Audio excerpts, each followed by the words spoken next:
Yay! All right, I am S.F. Rogers. And I am D.L. Golden. And we are the Author's Chaos. Sorry about that.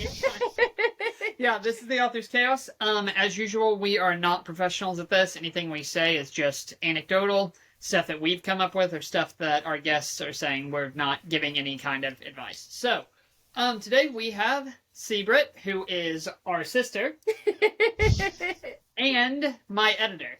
And mine. She also has a book out herself, so tell us a little bit about yourself. All right, well, I'm a informal editor for these people.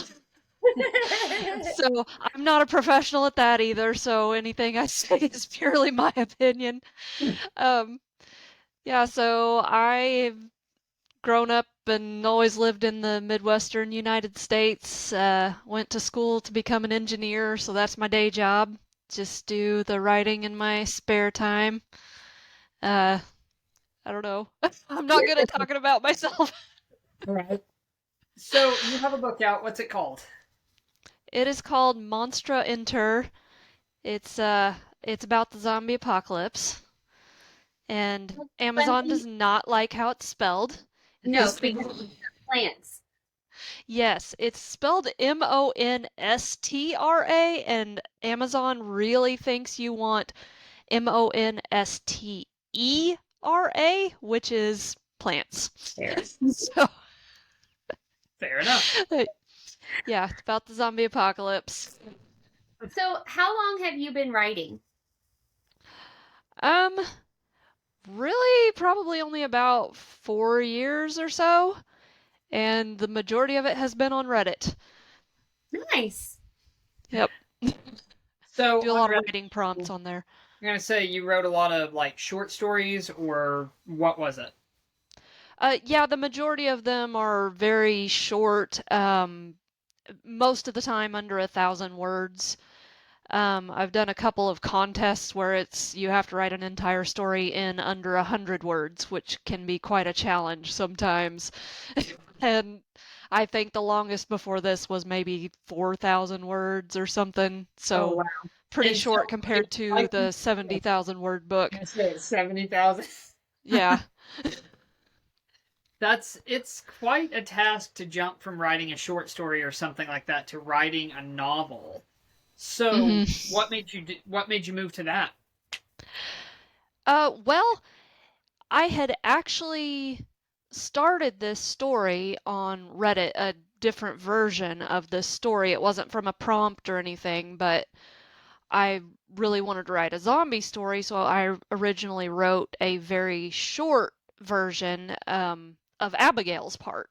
That was the very first thing that I wrote. Was, if you read the book, Abigail's one of the characters. It was her part that I wrote initially, and a lot of that I kept, but a lot of it is vastly different than that original short story that I had on there. Right. So your book doesn't follow just one main character. Like I've read several chapters of your book, and it follows several characters. How did you come up with that idea to not just follow one person, but multiple? Well, partly because I feel like in the zombie apocalypse, if you're not careful with that topic, it's gonna get really repetitive if it's just one person, because you're gonna fight, you're gonna run, then you're gonna settle down, then you're gonna fight and run again, and it's gonna end up being the same thing. So a big part of it was, if I have multiple characters, you can kind of see all their different reactions to this crazy scenario instead of it just being one person slowly figuring it out. And you'll see a lot of TV shows will do that, like The Walking Dead will do that. They'll have a story following this group of people, and then the next episode will switch over and follow this other group of people. So it's kind of similar to that style of storytelling. For sure.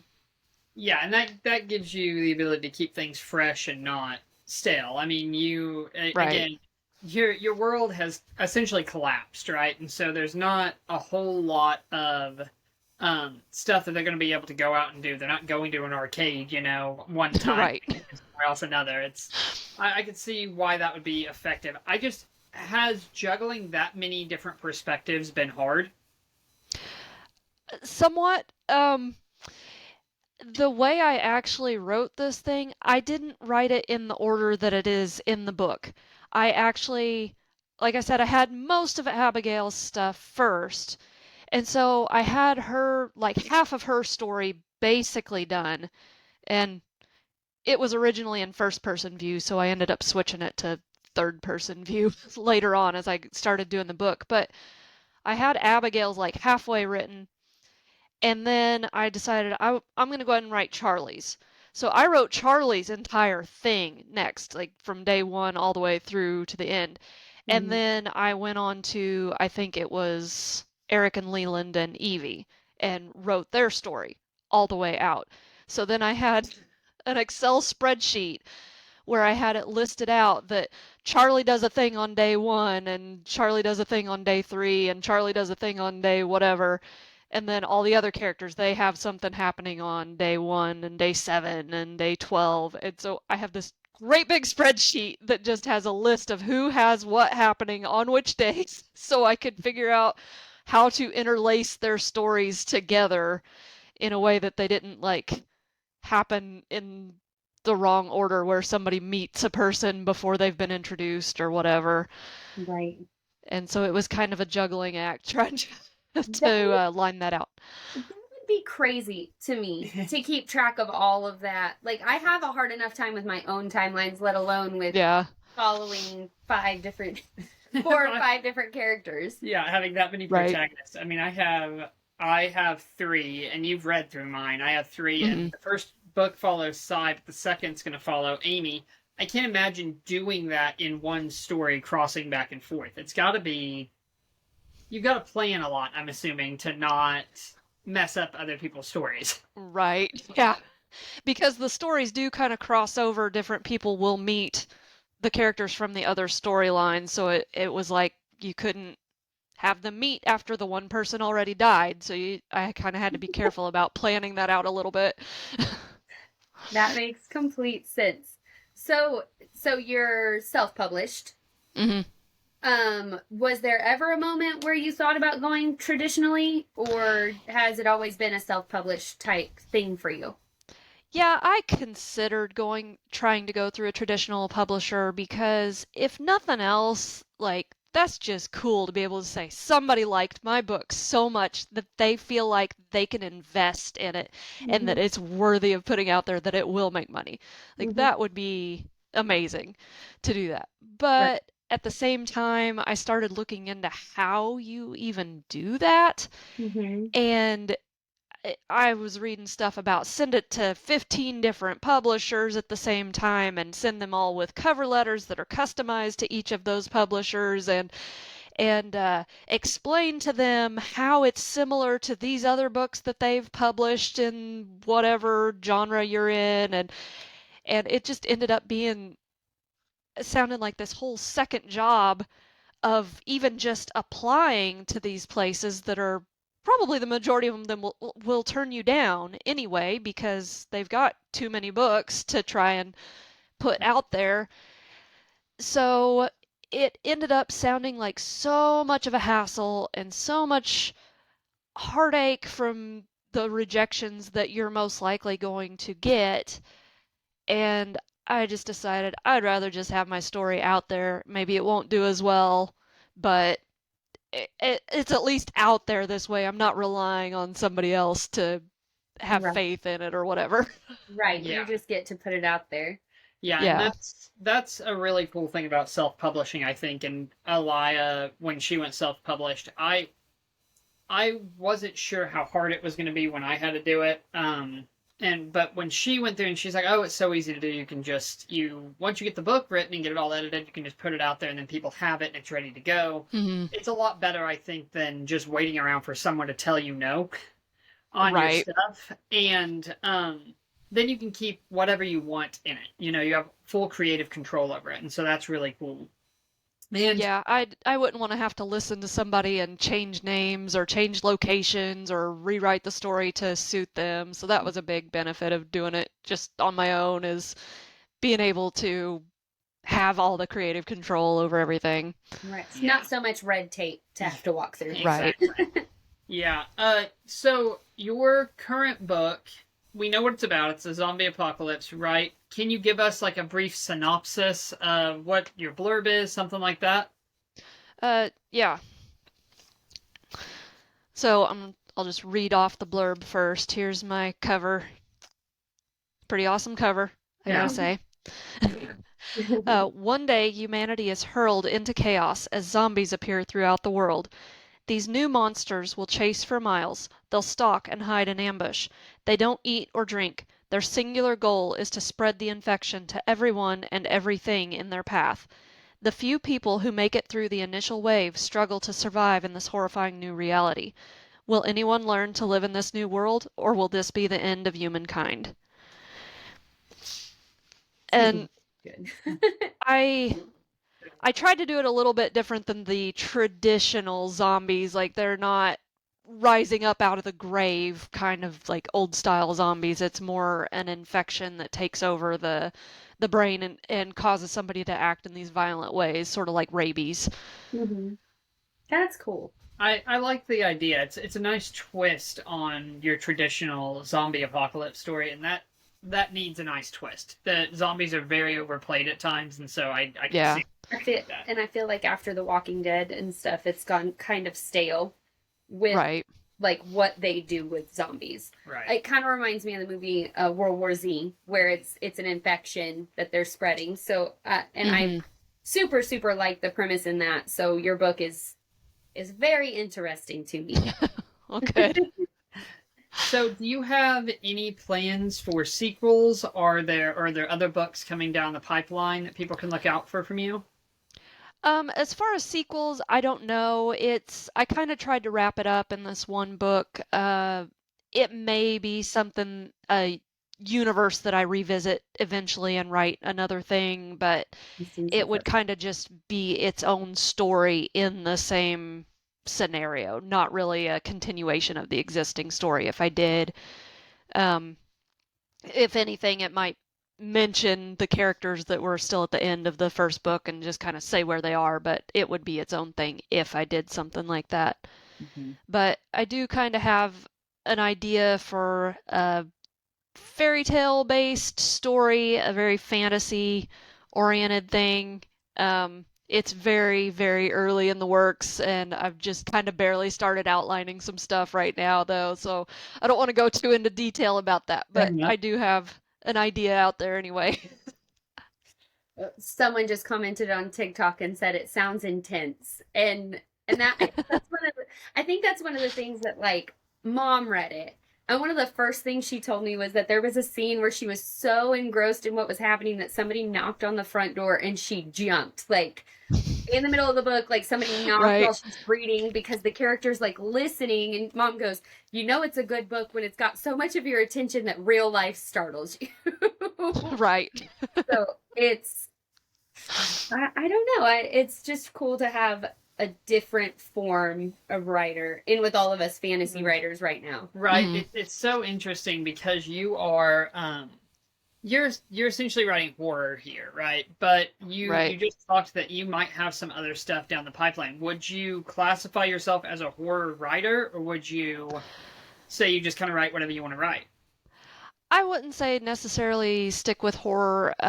Like, some of the short stories I've done, they generally tend to be like fantasy and sci-fi type stuff, but I have done a few more like realistic short stories that would happen in the real world. So I've kind of done a variety of stuff as far as genres, at least for the shorter works anyway. That sounds cool. Sarah and I do not have a ton of, like, writing things that are just floating around, but as you know. So it's interesting to see that you have these other genres out there. Like me, I'm like, oh, I'll probably write sci-fi and fantasy for the remainder of the thing. That's just the thing I like to write about. But it's interesting to hear that you have other stuff that you would be interested in throwing your hat into. Yeah. Yeah, like Elia really wanted me to point out that I had a couple of stories get recognized on Reddit for their best of whatever year for the writing prompt subreddit. And the one that won this last year was actually a sad story. It was a tearjerker, and it was a more realistic scenario that people told me I was awful for making them cry. So, hey, but that's good. If you're going to elicit that kind of emotional response, that's awesome. Right? Like, that's what you want, is your reader to be like, hey, wait a minute. Right. Have you reached out to any of those Reddit groups to try and advertise the actual release of a book of yours then? A little bit, but Reddit kind of, you got to be a little bit careful because they don't want you advertising in certain areas. So I have a little bit, but you do have to watch the rules depending on which subreddit you're in. That's fair. So we asked, what's a piece of advice that you've heard or you've gotten that you like super stand by, or it's something that you're like, yes, that's something I support? I would say if you have an idea for a story, just put it out there. It doesn't matter how good of a writer you are or what kind of weird stuff you may want to write. There's gonna be somebody out there who enjoys it, and no matter how good of a writer you are, there's gonna be somebody who hates it. So you might as well just write what you want to write, not worry about it. So on the editor front, you have edited for both Daniel and I. I'm so sorry. As same. I'm like going through chapters right now, and I'm like, she's probably so tired of highlighting every time I missed a period or a comma. Mine don't hurt. That's not my issue. What's your issue? Semicolons. It's always semicolons. Yep. Are you using them too much? Yes. I don't know how to do that. Apparently. I think that's well established. I'm always so happy when Grammarly's like, a semicolon goes there. I'm like, hell yeah, it does. Because I'm going to send it off to my editor and she's be like, I don't think that's supposed to be there.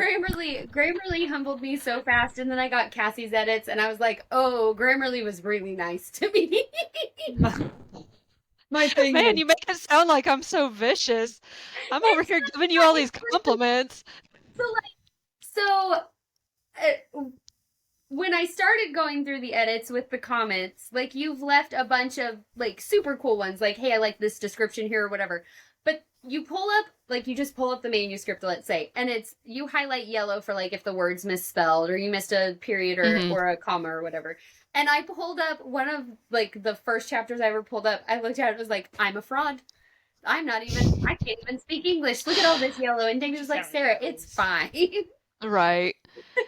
Yeah, it's hard to find that balance of like, let somebody know if there's something that's distracting or it's confusing or it's misspelled or whatever, but don't go overboard and don't be such a stickler for all the rules that they end up spending more time editing than they spent actually writing the book, because not everybody knows every rule for a comma, or like I myself, I know I struggle with certain things in grammar, but I'm not going to point them out. If nobody catches them, then great. I guess it was good enough. So, well, and they always say the grammar is not the thing most readers are going to catch in the first place, as long as it's not just abhorrent. You're going to have readers that are going to notice your spelling and stuff more than they're going to notice, oh, there's a missing comma here because they're reading it so quickly.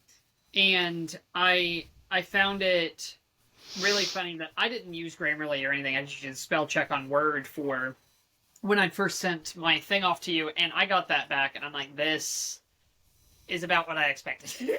Right.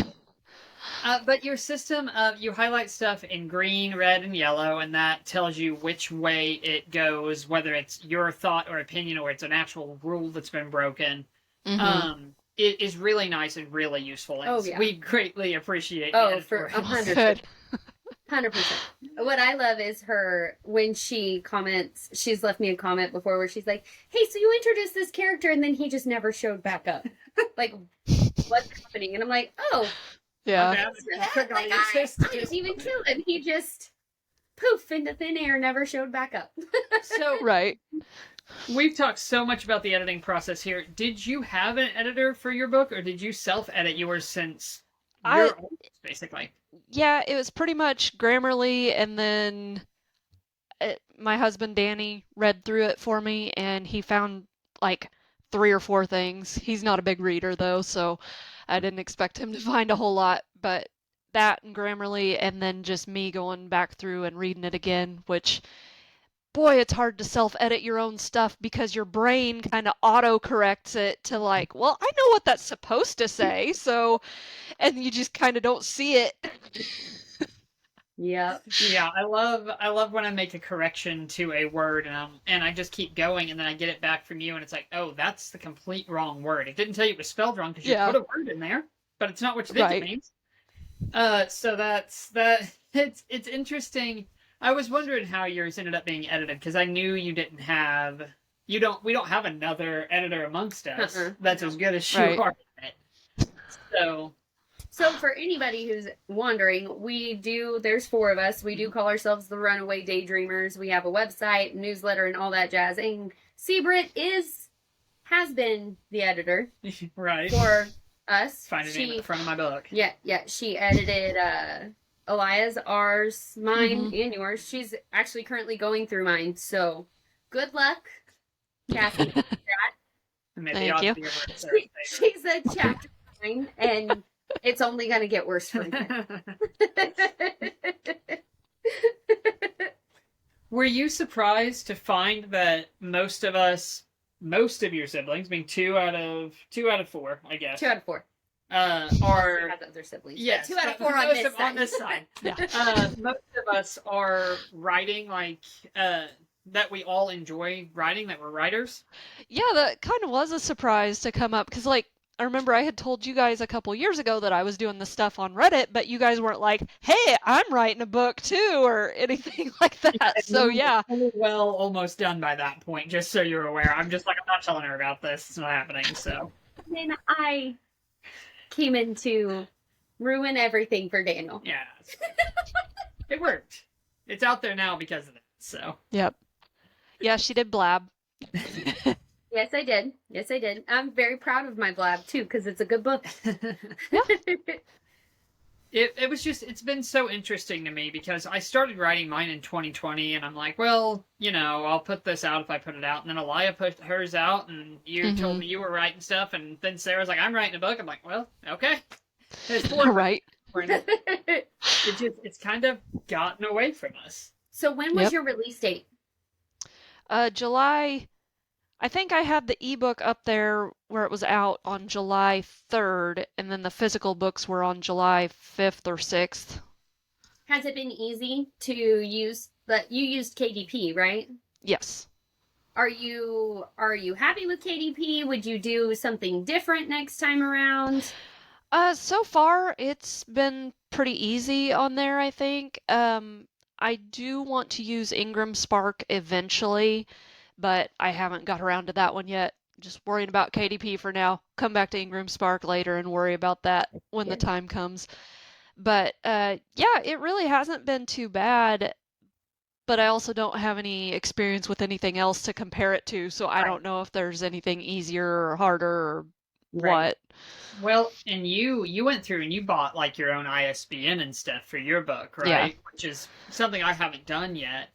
I bought my own ISBN, and I made a name for my own publishing company, so to make it look more legit.